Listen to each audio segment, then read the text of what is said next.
سود کو بھی ختم کرتا ہوں۔ لوگوں، اللہ کی عبادت کرنا، اللہ کے ساتھ کسی کو شریک نہ ٹھہرانا۔ تمہیں میں پیغام ہدایت دینے کے ساتھ ساتھ نصیحت کرتا ہوں کہ اللہ کی کتاب کو مضبوطی سے تھام کر کے رکھنا۔ لوگوں، حقوق العباد کے ضمن میں بھی اللہ سے ڈرتے رہنا۔ یہ عورتیں تمہاری بیویاں اللہ کے نام کے ساتھ تمہارے لیے حلال کی گئی، ان کے ساتھ زیادتی اور ظلم نہ کرنا۔ عورتوں کو بھی فرمایا تم نے بھی اپنے حقوق اور فرائض کو ادا کرنا ہے۔ لوگوں، غلاموں کے ساتھ، کمزوروں کے ساتھ اس نے سلوک کرنا ہے۔ لوگوں، قیامت کے دن تم سے میرے بارے میں پوچھا جائے گا۔ دیکھو، میں حقوق اللہ بھی بیان کر رہا ہوں، حقوق العباد بھی بیان کر رہا ہوں، حلال و حرام بھی بتلا رہا ہوں، پرانی جاہلیت کی رسموں کو مٹا رہا ہوں، نئی ہدایات تمہیں دے رہا ہوں۔ 23 سال مارے کھا کھا کے، پتھر برداشت کر کے میں نے اللہ کا دین تم تک پہنچایا ہے۔ لوگوں، پھر بھی قیامت کے دن جب تم اللہ کی بارگاہ کے اندر جاؤ گے تو پوچھا جائے گا، میرے بارے میں پوچھا جائے گا، بتاؤ تم کیا جواب دو گے؟ اللہ کو کیا بتلاؤ گے؟ سب نے کہا، حضرت جب اللہ پوچھے گا تو ہم کہیں گے اللہ تیرے حبیب محمد نے نصیحت کا حق ادا کر دیا تھا، اللہ تیرے حبیب نے تیرا پیغام پہنچا دیا تھا۔ حضرت ہم آپ کے حق میں گواہی دیں گے۔ رسول اکرم آپ دیدہ ہو کر انگلی آسمان کی طرف اٹھا کر کہتے اللہم اشہد، اے اللہ تو گواہ ہو جا، تیرے یہ بندے گواہی دے رہے ہیں کہ وہ فریضہ جو تو نے مجھے سونپا تھا میں نے اس کو ادا کر دیا۔ یہ اب بھی گواہی دے رہے ہیں، یہ قیامت کے دن بھی گواہی دیں گے۔ یا اللہ، ان کی گواہی ابھی سے تو بھی دیکھ لے اور تو ان کی گواہی پر گواہ بن جا۔ اللہ کے حبیب صلی اللہ علیہ وسلم فرماتے، لوگوں آئندہ یہاں اس طرح جمع ہونے کا موقع ملتا ہے یا نہیں، لیکن ایک بات میری یاد رکھو میرے امتیوں، میں آخری نبی ہوں، تم آخری امت ہو، میرے بعد کوئی نبی نہیں آئے گا۔ اب وہ کام جو اللہ نبیوں سے لیتا ہے، میرے امتیوں وہ کام اب تم نے کرنا ہے۔ اپنے آقا مولا کے پیغام حق کو اب تم نے کائنات کے کونے کونے اور دنیا کے گوشے گوشے میں پھیلانا ہے۔ لوگوں، جو کچھ مجھ سے سن رہے ہو اسے یاد رکھو، ذہن نشین کرو، اور جو لوگ یہاں موجود نہیں ہیں میرا پیغام ان تک بھی پہنچا دو، ان کو بھی سنا دو۔ لوگوں، خیال کرنا، یہود و نصارہ کی روش پہ نہ چلنا۔ انہوں نے اللہ کے نبیوں کی قبروں کو سجدہ گاہ بنایا تھا، انہوں نے نبیوں کے دنیا سے جانے کے بعد شرک کے راستے کو اپنایا تھا۔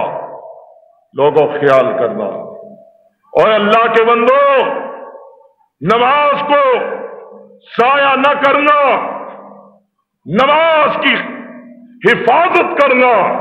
اللہ نے 5 وقتہ نماز تم پہ فرض کی ہے، یہ نماز سب بھلائیوں کی جڑ ہے اور دین کی شان ہے۔ اس نماز کے بارے میں غفلت اور بے اطلاعی نہ برتنا۔ یہ خطبہ اور صدیق اکبر ہے، سنتے جاتے روتے جاتے اور کہتے کہ آقا ایسے لگتا ہے جیسے جانے والا الوداعی نصیحتیں کر رہا ہو۔ ابھی یہ خطبہ جاری ہے، سرور کائنات نے سکوت فرمایا، خطبے میں توقف اور وقفہ ہوا۔ امام کائنات علیہ السلام خاموش ہو گئے، چہرہ اطہر سرخ ہو گیا، رنگت بدلتی چلی گئی، اور پیشانی پسینے کے قطروں سے اس طرح کے جیسے موتی جڑے ہوئے ہوتے ہیں، موتیوں کی مانند پیشانی پہ پسینے کے قطرات چمک رہے ہیں، اور وہی قصوہ، وہی بابرکت ڈاچی اور اونٹنی کہ جس کی پیٹھ پہ رحمت عالم سوار ہے اور خطبہ حجۃ الوداع ارشاد فرما رہے ہیں، وہ ایسے کہ جیسے بیٹھتی چلی جا رہی ہے، دبتی چلی جا رہی ہے، بوجھ سے وہ نیچے کی طرف دبکتی چلی جا رہی ہے۔ صحابہ کہتے حضرت کو کیا ہو گیا؟ خاموش ہو گئے۔ رم شناس نبوت، مدا شناس نبوت صدیق اکبر فرماتے ہیں، اے یارو کچھ نہیں ہوا، لگتا ہے اللہ الرحمن اپنے حبیب محمد کریم سے باتیں کر رہا ہے۔ میدان عرفات میں اللہ نے اس تاریخ ساز موقع پہ، تاریخ ساز خطاب میں ایک معرکۃ الآرا، حکم، وحی، اپنی کلام اپنے حبیب کے قلب اطہر پہ نازل فرمائی۔ سلسلہ وحی ختم ہوا، رسول اکرم صلی اللہ علیہ وسلم نے آنکھیں کھولی، سر اٹھایا اور اعلان کرتے ہیں، الیوم اکملت لکم دینکم، الیوم اکملت لکم دینکم واتممت علیکم نعمتی ورضیت لکم الاسلام دینا۔ اللہ نے پہلے جب بھی خطاب کیا صیغہ واحد مذکر مخاطب سے کیا، لیکن اب خطاب صیغہ جمع مخاطب سے کیا جا رہا ہے۔ کا نہیں کہا، کم کم کم کہا۔ اور میرے نبی آپ بھی، اور میرے نبی کے یارو تم بھی، ابو بکر تم بھی، عمر تم بھی، عثمان تم بھی، علی تم بھی۔ اور عجیب حسن اتفاق ہے، یہ چار نبی کے خلفاء ہیں، اور یہاں لفظ کم بھی 4 ہی بار آیا ہے۔ الیوم اکملت لکم دینکم واتممت علیکم نعمتی ورضیت لکم الاسلام دینا، ورضیت لکم الاسلام دینا۔ آج کے دن میرے حبیب کی ڈیوٹی ختم ہو چکی ہے، یوں کہہ لیں آج کے دن دین مکمل ہو گیا۔ اکملت لکم دینکم، دین مکمل ہو گیا۔ آج کے دن دین مکمل ہو گیا، نعمت خدا بندی کا اتمام ہو گیا، اور آج کے دن اعلان ہوتا ہے کہ اب اسلام ہی پسندیدہ دین ہے۔ نہیں سمجھے؟ آج کے دن اسلام ہی پسندیدہ دین ہے، اور دین مکمل ہو گیا۔ اب کسی نبی کی ضرورت باقی ہے اور کسی شریعت کی ضرورت باقی ہے، کسی شریعت ساز کی ضرورت باقی ہے؟ پھر یہ امام کہاں سے نکل آئے؟ یہ فقہ کہاں سے نکل آئی؟ جب نعمت تمام ہو گئی تو اب اس اتمام نعمت کے بعد ادھر ادھر جھانکنے کی کیا ضرورت ہے؟ قیامت تک کے لیے دین مکمل، نعمت تمام، اور پسندیدہ جو دین ہے وہ دین اسلام ہے۔ یہ اعلان ہوتا ہے، صدیق ہیں کہ زارو قطار روتے ہیں، صحابہ خوش ہیں۔ عمر کہتے ہیں ابو بکر تمہیں ہر وقت رونے کی پڑی رہتی ہے، بڑے رقیق القلب ہو، دیکھو خوشخبری آئی ہے، دین مکمل ہو گیا، اللہ نے نعمت تمام کر دی، خوشخبری آئی ہے۔ صدیق فرماتے ہیں ہاں ہاں خوشخبری تو آئی ہے، لیکن مجھے اس آیت نے یہ پیغام بھی دیا ہے کہ خوشخبری سنانے والے کے جانے کی بھی باری آئی ہے۔ اب یہ جانے والا ہے، اب آنکھیں کس کو دیکھیں گی؟ اب کس کے رخ اطہر کی زیارت کریں گی؟ محمد الرسول اللہ صلی اللہ علیہ وسلم نے خطبہ حجۃ الوداع ارشاد فرمایا، اور یہ خطبہ انشاءاللہ میرے ذہن میں آج ہی یہ بات آئی کہ میں قریب اس مکمل خطبے کو ایک کتابچے کی صورت میں بمائے ترجمے انشاءاللہ شائع کروں گا، تاکہ آپ کو پتہ چلے کس تاریخ ساز خطبے میں اللہ کے رسول نے وہ جو کوزے میں سمندر بند کرنے کا محاورہ آتا ہے نا، اس سے بھی کہیں بڑھ کر جامعیت کو اس خطبے کے اندر سمو دیا ہے۔ خطبہ مکمل ہوا، بلال نے آزان کہی، سرور گرامی نے آزان کے بعد زہر کی دو رکعتیں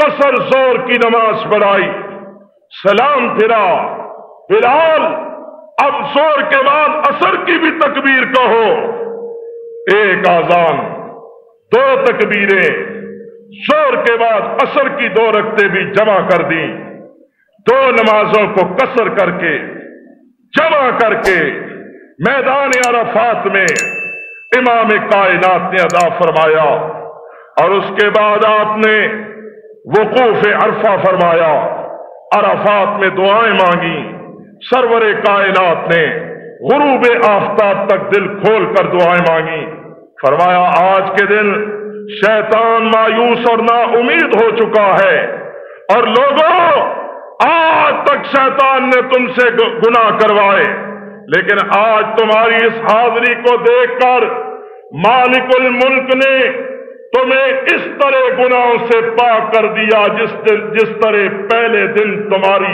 ماں نے تمہیں اپنے بطنوں سے معصوم جنم دیا تھا، جاؤ مغفور ہو، آج اللہ نے تمہیں گناہوں سے پاک کر دیا ہے۔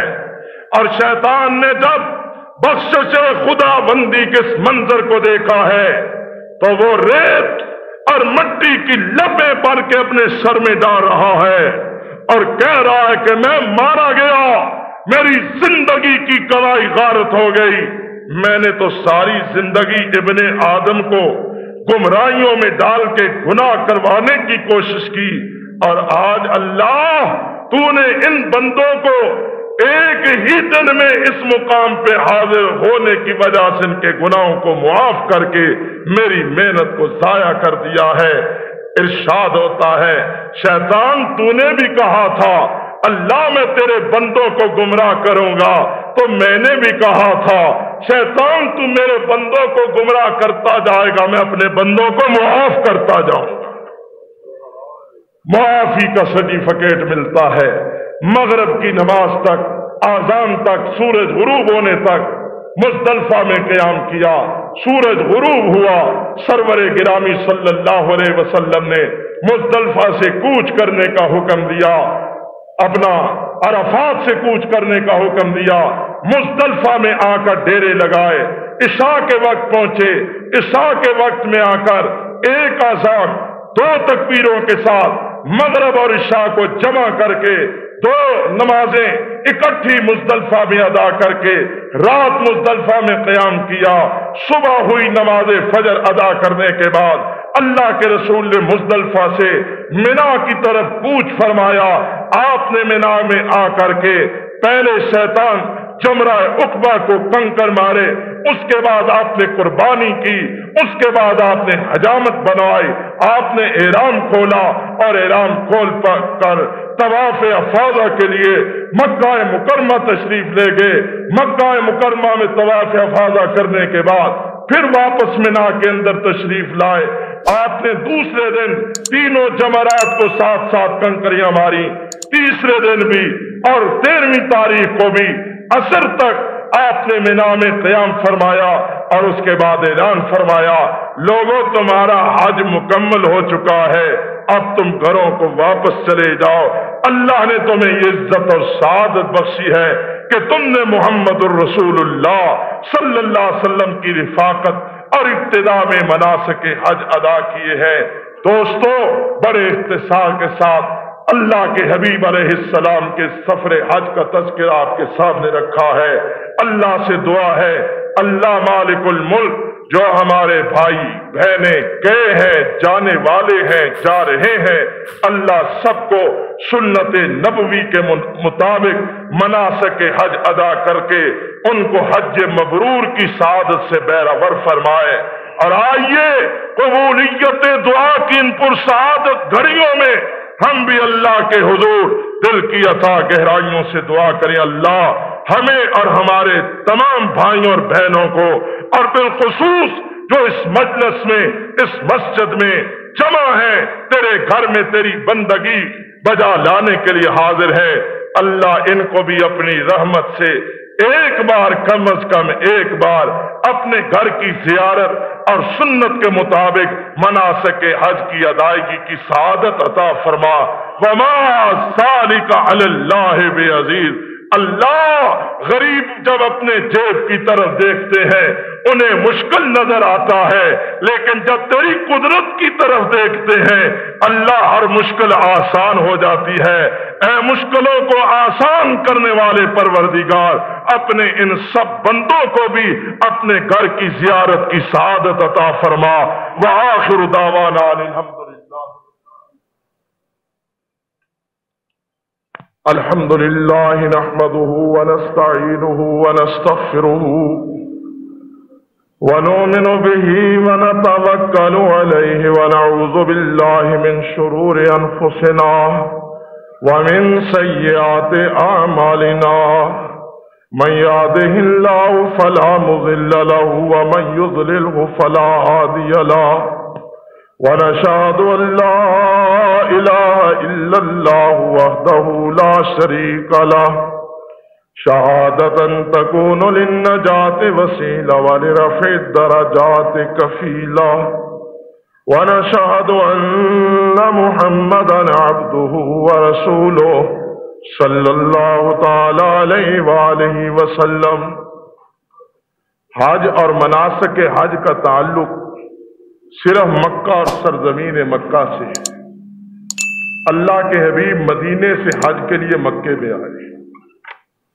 حج اور مناسک حج کا مدینے سے کوئی تعلق نہیں، لیکن جو لوگ اس سرزمین پہ حج کی ادائیگی کے لیے جاتے ہیں، جس طرح مسجد حرام کی زیارت وہ ثواب کی نیت سے سفر کرتے ہوئے اس کی زیارت کے لیے جاتے ہیں، اسی طرح مسجد نبوی، کس چیز؟ مسجد نبوی، اس لفظ کو یاد رکھیں، مسجد نبوی کی زیارت کی نیت سے بھی سفر کر کے جانا ثواب ہے۔ زندگی میں اگر اللہ مکے حاضری کا موقع